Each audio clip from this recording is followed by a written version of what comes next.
Delhi blast Pakistan की साजिश का हिस्सा था और जिन डॉक्टर्स के दिमाग में जिहादी सोच को कूट कूट कर भरा गया, उनके मंसूबे और भी ज्यादा खतरनाक थे। दरअसल वो 6 दिसंबर को बाबरी की बरसी वाले दिन हमले की फिराक में थे। दिल्ली ब्लास्ट मामले में जो खुलासे हो रहे हैं वो चौंकाने वाले हैं और हैरान करने वाले हैं। सूत्रों के मुताबिक जांच एजेंसियों ने अपनी इन्वेस्टिगेशन के दौरान ये पता लगाया है व्हाइट कॉलर आतंकी 6 दिसंबर को हमले की तैयारी में थे। बाबरी की बरसी पर हमले का प्लान कर रहे थे और इसके लिए इन आतंकियों ने खुद भी कार में विस्फोटक रखकर धमाके का प्लान बनाया था। कई लोगों से पूछताछ के बाद इस बात का खुलासा हुआ है। साथ ही जैश मॉड्यूल ने दिल्ली को सीरियल ब्लास्ट बनाने की मल्टी फेज साजिश का भी खुलासा किया। पूछताछ के दौरान जैश डॉक्टर मॉड्यूल के सदस्यों ने देश की राजधानी में सीरियल ब्लास्ट करने के मकसद से एक आतंकी साजिश को अंजाम देने की एक सुनियोजित चरणबद्ध योजना का खुलासा किया।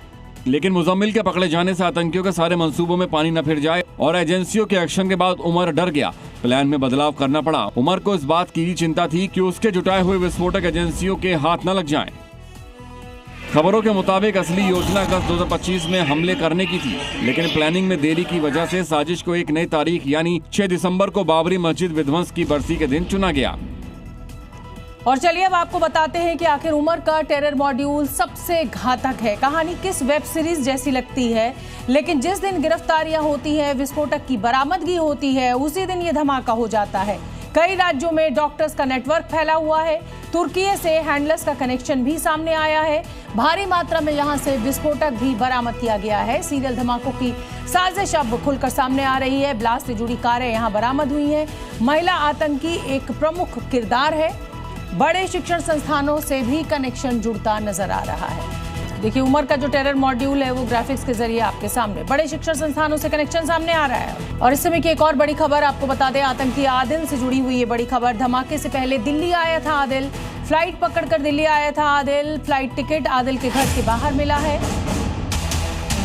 तो आतंकवादी आदिल से जुड़ी हुई इस समय की बड़ी खबर आपको बता रहे हैं। अपनी शादी से पहले दिल्ली आया था। ये देखिए, ये हम आपको दिखा रहे हैं इस समय। ये फ्लाइट का टिकट है 18C सीट नंबर, इस पर लिखा हुआ है।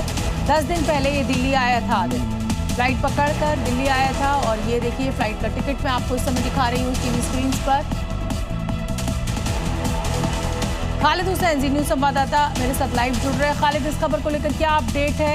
इस टिकट जो हम दिखा रहे हैं अपने दर्शकों को, 10 दिन पहले आदिल का दिल्ली आना और फिर ब्लास्ट हो जाना, क्या ये सारे तार जो हैं ये आपस में जुड़ रहे हैं? बिल्कुल, देखिए, ये आदिल का दिल्ली आना और दिल्ली से फिर सहारनपुर पहुंचना, ये कड़ियाँ जो है कहीं ना कहीं जुड़ती है, क्योंकि यहाँ पर भी जो इन्वेस्टिगेशन एजेंसीज हैं उनका भी कहना है कि आदिल को यहाँ पर उन्होंने कई CCTV फुटेज भी लोकेट भी किया था और जो इमाम था उसके संबंध जो है आदिल के साथ थे। तो ये रिवील मामला जो 4 ओवरग्राउंड वर्कर्स जिन्होंने पोस्टर लगाए थे उनसे हुआ था और उन्हीं की निशानदेही पे ये सारा पिटारा खुल गया।